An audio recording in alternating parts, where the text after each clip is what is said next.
Awesome. So good afternoon, everyone. I'm Crystal Moore, Vice President of Brilliant Black Minds at Carrot, and I am so excited to welcome you to our webinar today, Byte the Bias, Unlocking Black Brilliance in Tech. Today, we are focused on a strategic panel discussion, specifically for talent acquisition and sourcing leaders like yourselves. Our goal today is to share perspective, tools, and insights on how you can address the unique challenges of sourcing diverse technical talent. So I am joined by several of my friends who I'm realizing just happens to be guys, who are all some of the brightest and brilliant tech sourcing leaders in the sector who have really strong and powerful stories to tell about how they've been able to overcome diversity hiring challenges within their respective organizations. Our goal of this conversation is to have a candid and honest conversation, but really leave you all with practical tips on how you can find support, keep brilliant Black tech talent within your organizations. So as we go along, take notes. We're also going to open up the floor at the end for Q&A. But if you have questions throughout, please feel free to drop them in the chat. So let's get started quickly again by way of introduction. Crystal Moore, Vice President of Brilliant Black Minds at Carrot, based in Jackson, Mississippi, but joining you all from Seattle, Washington. I'll turn it over to Darius to quickly introduce yourself, and then we'll go from there.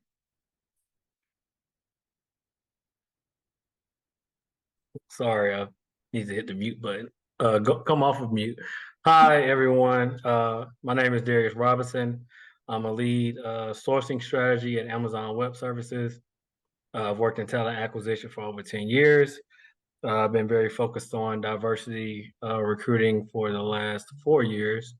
And I'm excited to help our attendees learn more about how do you be more strategic and more insightful around recruiting Black talent. Thanks for having me, Crystal.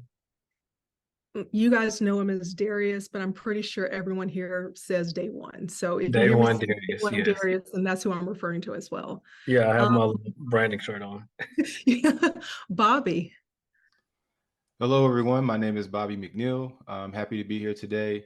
I am a principal technical recruiter. I've worked with a number of different companies throughout my career.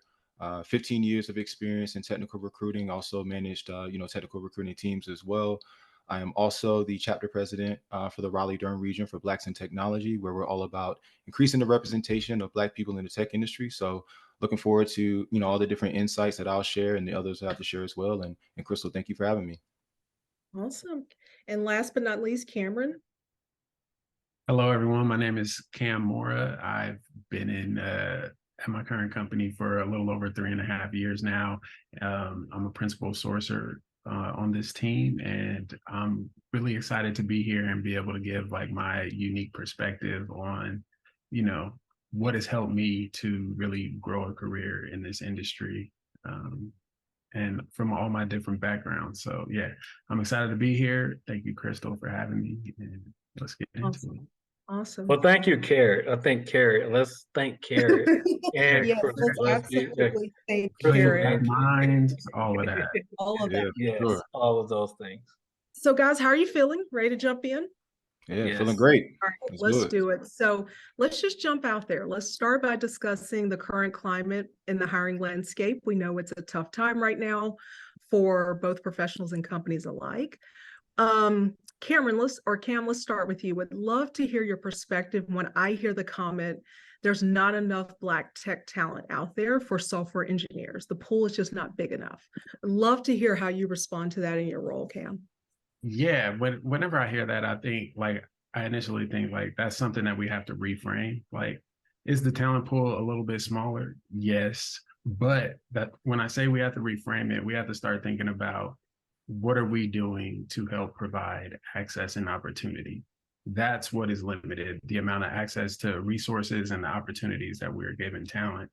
When we're coming into these strategy meetings, if we're only looking at companies, the top FANG companies, it really puts a limit on the amount of influence we can have and the productivity and the whole diversity of thought and everything. So, if we only rely on those top companies, then we'll just keep recycling talent over and over. So when we're reframing it, we have to think about what are we doing to provide access? What are we doing to meet candidates where they are? They're out there. We just have to find them. We have to open up our, our aperture, our sourcing techniques, and our recruiting methods, and really get involved into the communities that are around us and find, we already said, like, that's Day One Darius, like that's Bobby McNeil. They lead, chapters of, for different engineers and regions, and they're leading like Twitter spaces. Like, what are we, like, as a sourcer, I'm over here jumping in Clubhouse, jumping in Twitter spaces.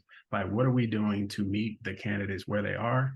And then listen to their pain points. We have to listen to the pain points of our candidates, our future candidates, as well as our past candidates, and really follow up with them throughout the process. And now we're just building out a network. So there's opportunity all around. I feel like it's kind of like that whole Deion Sanders approach. Like, our companies aren't hard to find, but it's hard for us to cycle through the the talent that is coming in, the inbound talent. But to give it more perspective, like for me, I'm a former professional football player. I know how hard it was for me to get to that level. But one thing that I ask all of my candidates is, what is your why? And I just had a phone screen last week, and a candidate told me, this is what I do. Like, I love breaking down challenges. I've always had a passion for solving problems, and I've been great at math my whole life, and this is something that I feel like I was built to do. Like, this has been my dream since I was a child, and it really put things in perspective for me as a former NFL player. Like, the candidate said this, he was like, for me, being a software engineer is like making it to the league. And I thought about all the things that it took for me to make it to the league.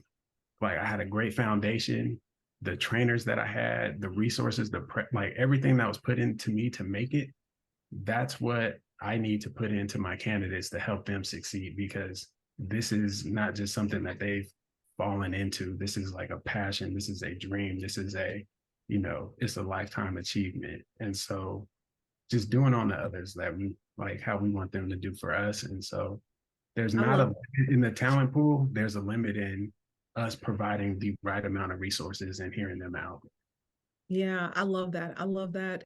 Well, you mentioned Darius. Well, first, Deion Sanders, I live in Jackson. We are not going to bring him up because we are missing him in the Jackson area, Jackson State. Day One Darius, how do you respond to that? There's just not enough Black tech talent. That's the issue. I think we have to be very clear on what we define as tech talent. I think there's an abundance of Black tech talent.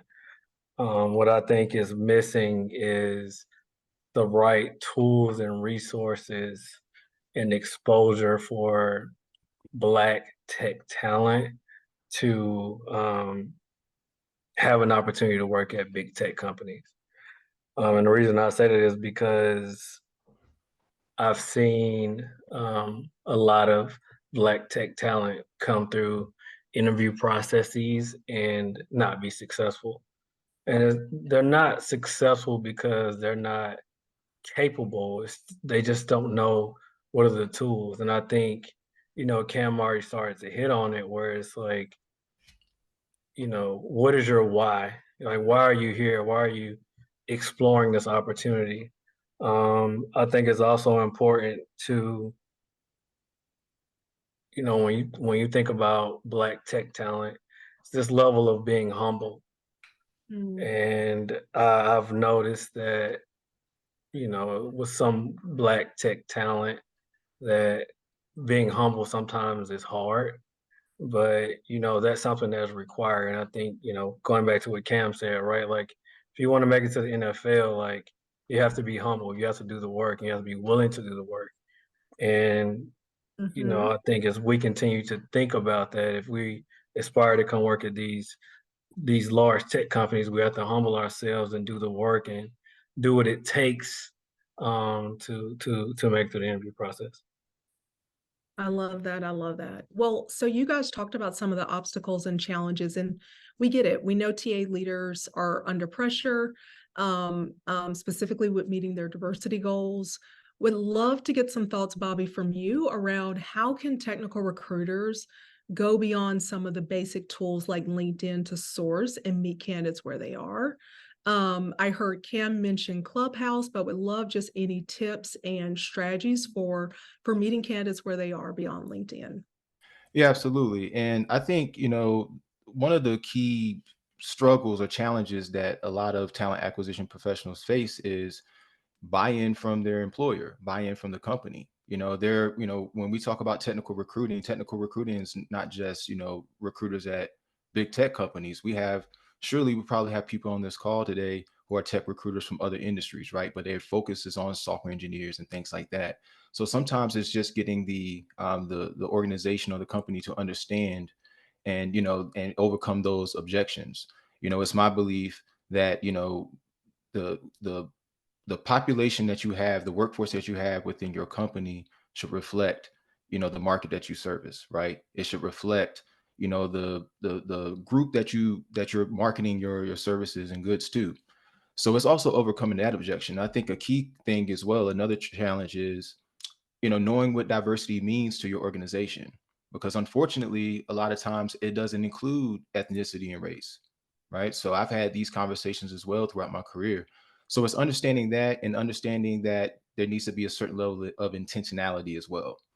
Some of the additional tools, this one tool that I mentioned that I've used in my career a couple times at a couple companies in the past. It's this tool called Hire Easy, right? So it works just like LinkedIn. It works just like some of these other tools as well, where you can actually put in your Boolean filters, your Boolean modifiers, the filters and things like that. But it's an interesting tool.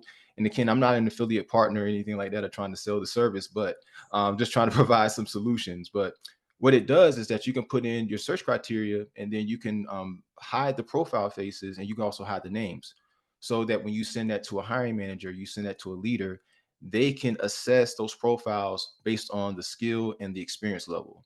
And that way, that's kind of an example of to kind of, move away from, any unconscious bias that they may have. Chris, if you don't mind, I'd like to add something to that. I mean, personally, my favorite tool is Brilliant Black Minds. And the reason I say that is because there's an opportunity for Black software engineers who aspire to work at big tech companies to actually get help. And I've been recruiting software engineers for almost 5 years at a big tech company. And about 2 years ago, I was introduced to this product. But one thing I can tell you about this product is that it shows me a couple things. Number one, if when you really think about biting the bias and finding the right type of talent, what type of work or are your candidates willing to do to overcome those obstacles? And one thing that I've learned is that any candidate that I've worked with that is taking time out of their day to sign up for a free mock interview has been successful in interview processes. And so on the other side of that, I'm 100% a proponent of LinkedIn and building a community. And what I mean by that is if you really have a passion for biting the bias and bringing Black talent to your company or whatever the case may be, you have to do the work.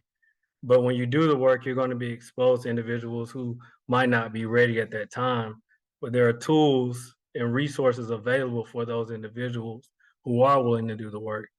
And I think it's important for folks on this call, if this is something that you're really passionate about, to take the time to start building that community and bringing them around resources that can help, them be successful through an interview process, whether it's with your company or whether it's with another company. But most importantly, is when they're ready, having that toolkit, that process at their fingertips so that they can ultimately make it to the next level in their career.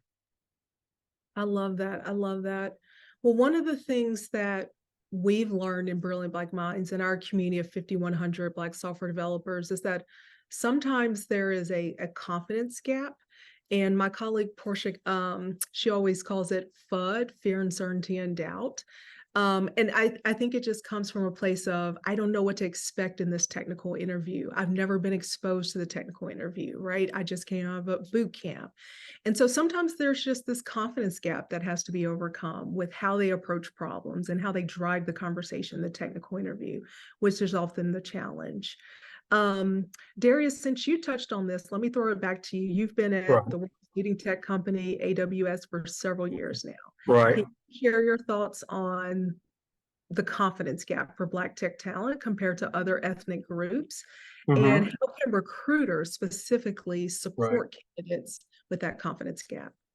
I mean, great question, Crystal. I think, the confidence gap is very consistent across the board. Um, I think what I've learned is that the way people have built confidence is through practice. The way, people have built confidence is by seeing someone on the other side of the screen that looks like them. The way that folks have, been successful is taking that experience and spending, another 2, 3 weeks on Lead Code or Hacker Rank. And I think that confidence is built through engaging with individuals who have been through a similar process. Now, I think, we probably come across a lot of talent who come from boot camps or have associate's degrees, or, maybe they're fresh out of college and looking for their first job, but they don't have the help that they need. And, I challenge recruiters, or if they're engineers on this call, is to get on LinkedIn or join these platforms like these Discord channels like Blacks in Tech or Brilliant Black Minds, or there's a LinkedIn group, I think it's called Black Software Engineer. I forget the name of it, but there's another channel. But like, go on these channels and start networking, because you'll be surprised when you can speak with someone who sounds like you and has been through that type of a process, how they can change the way you think, and they can get you inspired to go through that process of not only preparing, but also having that self-confidence to get through the interview process. Cam, anything you would add to that? I know when we were catching up, you were talking about sometimes you see different nuances in confidence across candidates. Yeah, I think it's really just about like instilling confidence right back into them, like letting them know, like this whole process revolves around them. They're the candidate. We want them to have a great experience. Like if they're not ready, then like there's no point in rushing into it. It's not going to do any of us any good, right? And then it's going to put them on some kind of cool off or waiting period. Sometimes it's great for them to just go through and get the experience of having to go through these technical rounds, so then they know what to expect and they'll be better for the next company. But it's all about making sure that they feel confident, like getting on there, and like Darius said, giving them like more resources and more information. And even kind of going back to the last question about like other avenues that recruiters and sourcers can kind of use. Like if you are someone who kind of lives on LinkedIn, like sometimes just spice it up in like simple booleans. You could pick a company and just put Black engineers and something's going to come up, right? You can use different hashtags. You can gosh, there's different little extensions that you can use. NESB, you could put in NESB, You put in SB, sororities, fraternities. like source the groups. And like Darius was saying, like there's Black tech support groups for engineers. Like source the different groups and like really get entrenched into the groups and really build out your network. It's about building connections and following up with the engineers. Like following up goes a long ways. And once you're providing resources and opportunities, like now you're building up a network and you're getting referrals. Like even if candidates didn't make it through your process, you're still getting referrals from them. And just because you provided a great experience and you've given them resources that it may not have helped for your specific company, but they have that much more confidence going into the next interviews with another company, and now they landed a gig. So that kind of stuff, it's not forgotten. Yeah, and I think that that's one other thing that I want to add. Like, I've seen this so many times over the years where recruiters get so focused on diversity recruiting that they forget about the importance of making sure their candidates meet the requirements for the positions available and make sure that their candidates are prepared for the experience that they're about to embark. And what I mean by that is I've seen how recruiters will identify diversity talent, and I guess in this situation, Black engineers who maybe just come out of a boot camp, and they put them through this interview process, and they actually leave a bad stamp on their profile because they haven't done the due diligence of making sure their candidate was prepared for what they're about to experience. They have this thought of like, oh well, this candidate's diverse. I think they're ready. Let me see what happens. And the problem with let me see what happens is that, you know, there's always this profile in the database, and you can't change that information. So it's very, very important if you're working with a diverse candidate to do your due diligence and make sure that you're setting them up for success as much as possible. Because if you don't, the next person might not look like you, or they might not be Black, or they might not have enough understanding. And it's important for you to make sure that you do your due diligence so that even if they fail to, you know, make it through the interview process, the feedback gives them a second chance, because once the feedback is in the system, you can't take it back. Mm. Bobby, I'm coming back to you, but I want to follow up on something Cam said. I was having a conversation with a partner earlier today, and we were discussing just this concept of like screening candidates in versus screening candidates out, and the mentality of looking for ways to screen them in. What do you like in the resume versus like ticking the box they don't have these unique features.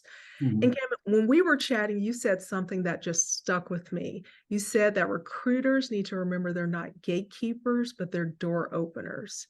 Can you help me understand, or just help us all understand, like how you operate in that mindset, specifically with diverse technical talent? I look at my role as like I'm here to provide opportunity. Like I said in the beginning, like I think there are engineers, Black engineers out there. They just don't have the amount of resources that it may require for them to be successful in landing a gig or have the opportunity. Like everything in life to me is about health and opportunity. If you provide someone with continue to provide people with opportunities, they're going to continue to build confidence and gain success.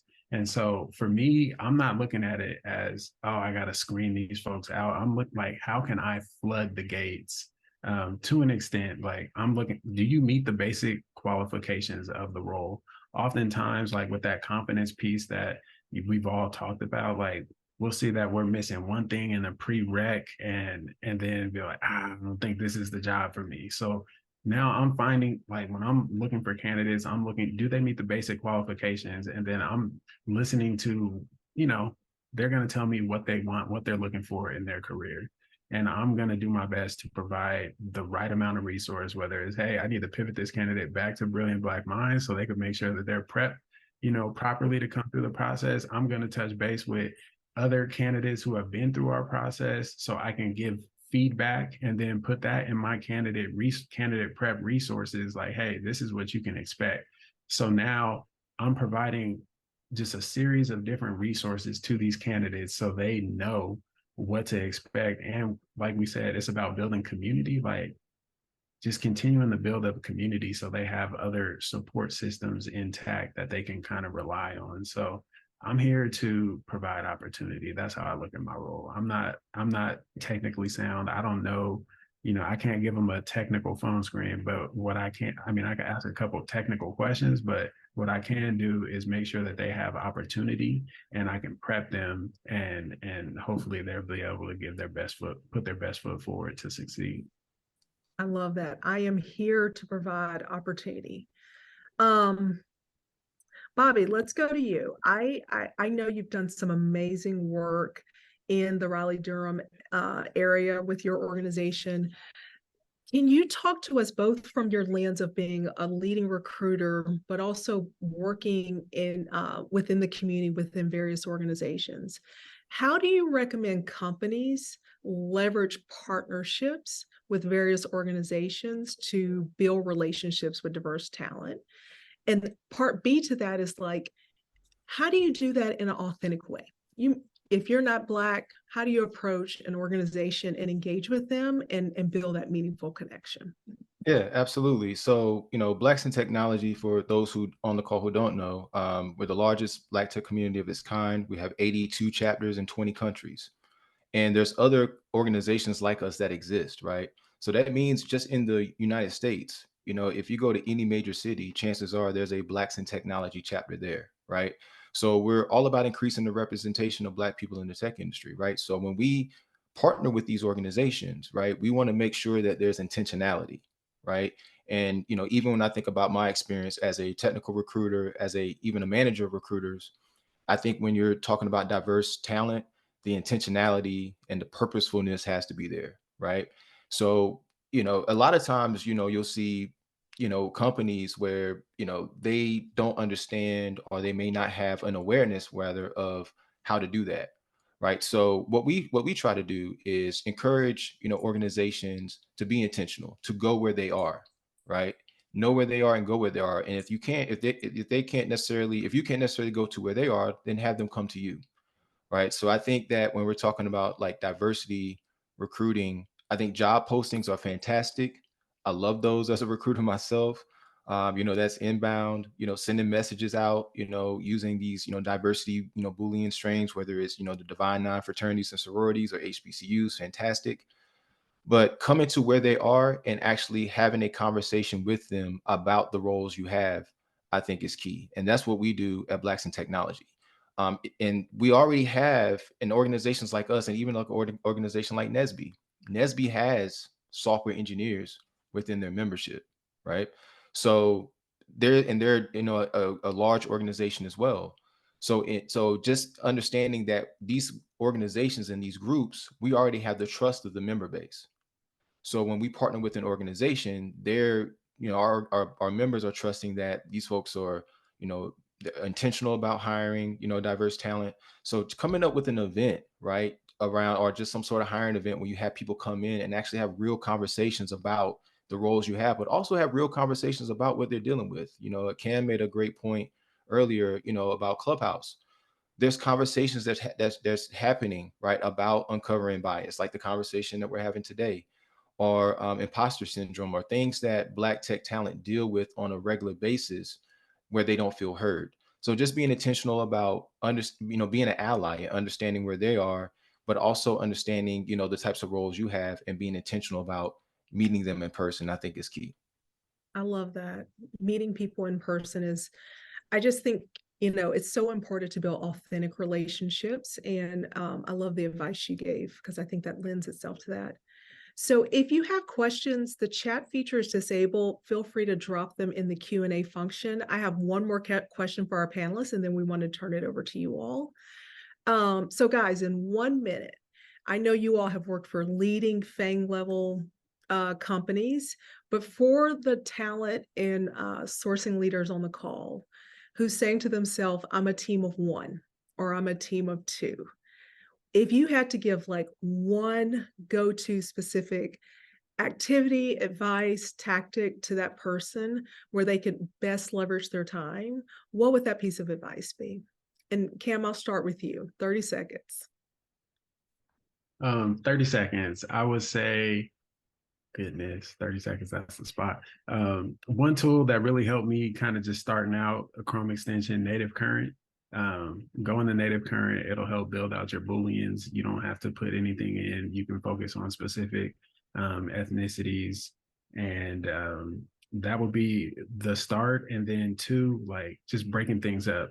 If you get tired of LinkedIn, try something new. Try something new every day. This is a time for design thinking, ideate, create, and then once it works for diversity, it'll work for everything in your organization.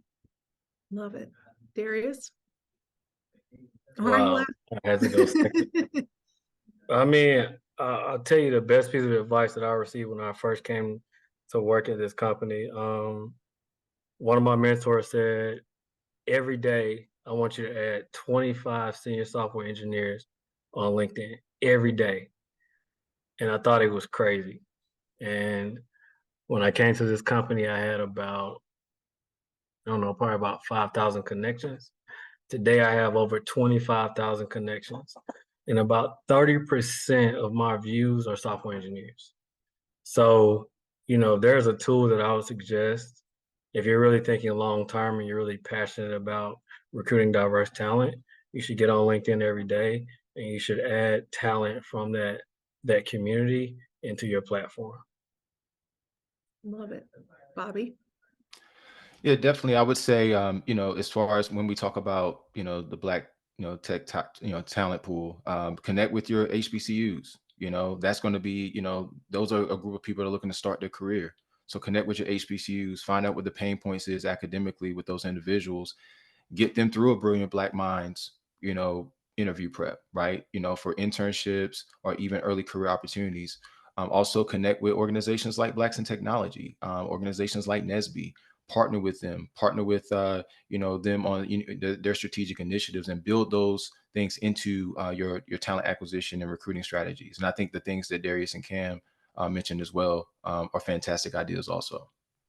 Awesome. You So know, we have a question from I have one more thing to add. one Sorry, quick thing. but you have to be able to advocate for yourself. So if you can't advocate for yourself, figure out how to advocate for yourself, because until you learn how to do that, it's going to be real tough for you to advocate for others and get them through the process. So that's a major key. That's a bar. I appreciate that. Is true. How 100%. do you what's your suggestion for someone to build their confidence and learn how to advocate for themselves? How did you do that? I had a manager tell me, like, hey, no one else is going to advocate for you, so you got to figure out how to do it for yourself. And as long as you, like, just keep that mentality about you, like, this industry is hard, it's cutthroat, like, you can't. And then in playing football, like, I was always I was a 7th-round pick, so it's like I can't give people a reason to get rid of me, so I need to be on my stuff to advocate for myself. I have to give myself confidence so I can breathe confidence into my family and into the people that I'm trying to help and support and uplift. And so if I can't do that, then what good am I going to be? Like, I can't be a non-confident recruiter and like unsure of myself, like living in like imposter zone. You got to get over that and be able to speak life into people to help elevate and uplift them. And if you can do that, then you'll have no problem pushing back against hiring managers or trying to lead initiatives for your organization and bring in new thoughts and ideas and help get those things piloted. So Right. And I think another thing to add to that is like, that's something I learned in recruiting very early. Like when you're working with hiring managers and you're working with people who don't know if you're good enough, you always just bring the cream of the crop to the front, right? Like you don't bring the I don't know candidates to the front. You bring the best of the best. And once you consistently can bring the best of the best, you can slowly start to trickle in those other types of candidates. But you have to come in with the best of the best on the front end, so that gives you an opportunity to make some mistakes along the way.